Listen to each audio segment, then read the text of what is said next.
Bonsoir les amis, ravi de vous retrouver. Ce soir, nous accueillons Madame Nadine Collin. Bonsoir. Bonsoir Monsieur Amri, bonsoir aux téléspectateurs. Bon, vous êtes la présidente de la PEP. C'est quoi la PEP?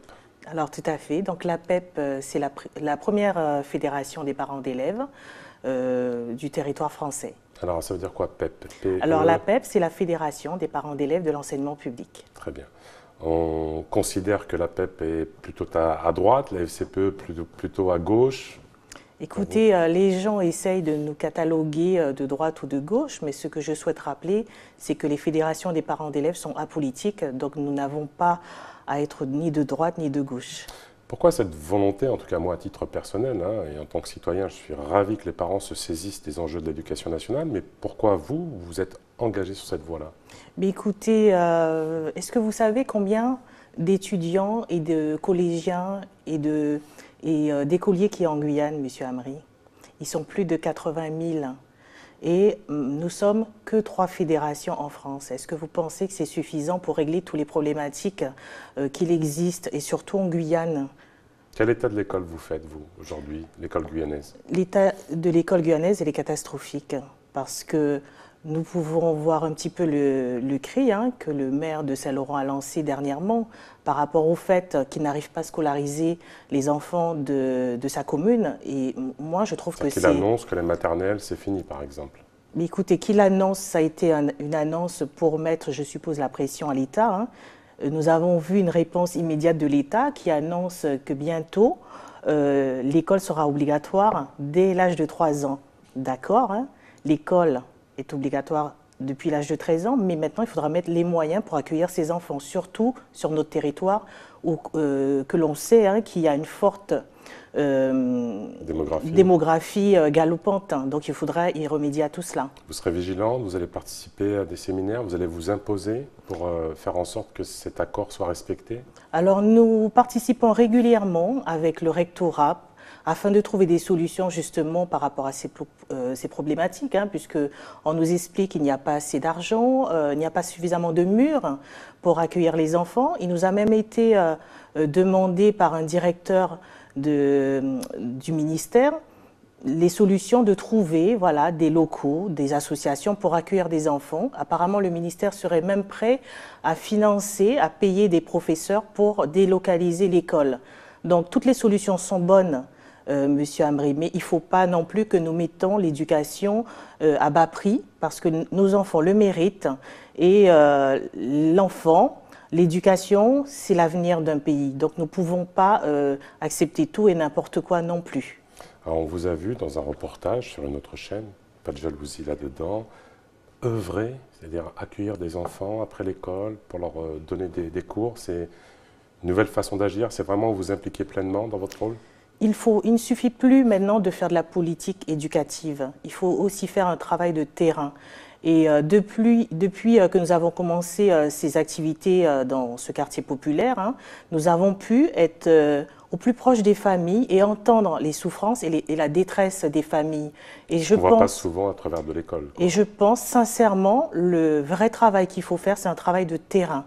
Tant que nous n'aurons pas compris cela, nous pourrons sortir toutes les lois que nous souhaitons, nous pouvons faire toutes les politiques que nous souhaitons. Si nous ne prenons pas le problème à cœur et surtout toucher le fond du problème qui est l'accompagnement des familles, nous serons en échec actuellement. Alors, c'est une nouvelle association composée de combien de membres? Écoutez, pour l'instant, nous sommes une centaine d'adhérents. Nous avons une forte demande dans l'Ouest guyanais. Nous sommes implantés actuellement à Apatou. Nous avons le groupement des écoles d'Apatou, le groupement des collèges d'Apatou. Nous avons aussi une association sur Saint-Laurent, sur Rémière-Montjoly, sur Cayenne.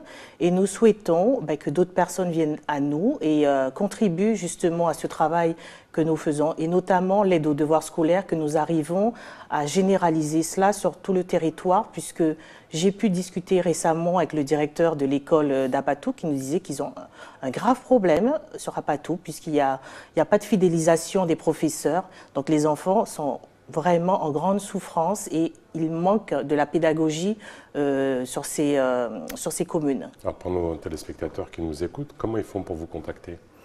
Alors, pour nous contacter, nous avons un local. Notre siège se situe au 9 lotissement Calimbé, route de Cabassou. Et le numéro de téléphone, c'est le 06 94 38 40 35. L'émission, bien entendu, est retrouvable sur podcast. Donc, les gens, n'hésitez pas à la réécouter pour obtenir ce numéro. Qu'est-ce qui vous distingue du travail réalisé par la FCPE aujourd'hui, local?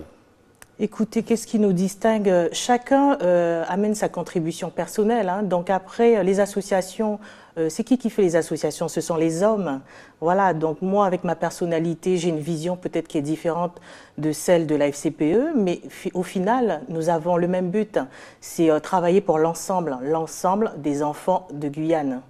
Aujourd'hui, vous vous sentez légitime pour investir le champ scolaire, je pense au conseil d'école, au conseil d'administration. C'est une volonté véritable de la PEP aujourd'hui d'investir tous ces champs? C'est à soi, c'est à soi-même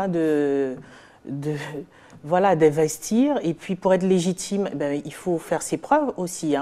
Donc nos actions sont multiples. Nous avons déjà commencé pas mal d'actions avec les parents. Comme je vous l'ai dit précédemment, ce qui nous intéresse, c'est vraiment l'accompagnement des parents. Il faut qu'on arrive à faire comprendre que le parent, qu'il a sa place à l'école, qu'il faut qu'il s'investisse lors des réunions, qu'il faut qu'il vienne aussi au sein des associations pour travailler là. Nous faisons l'aide aux devoirs scolaires. Je fais appel à des bénévoles. J'ai des réponses, j'ai des propositions, mais on sent que voilà, il faut traîner les parents et ça, c'est pas normal. Comment on explique justement cette fuite des parents vis-à-vis de l'école, notamment à partir du collège, là où souvent tout se joue? On se rend compte que lorsqu'il y a des réunions parents-prof, pour certains établissements, on voit 4-5 parents, alors que potentiellement il pourrait y en avoir 1600.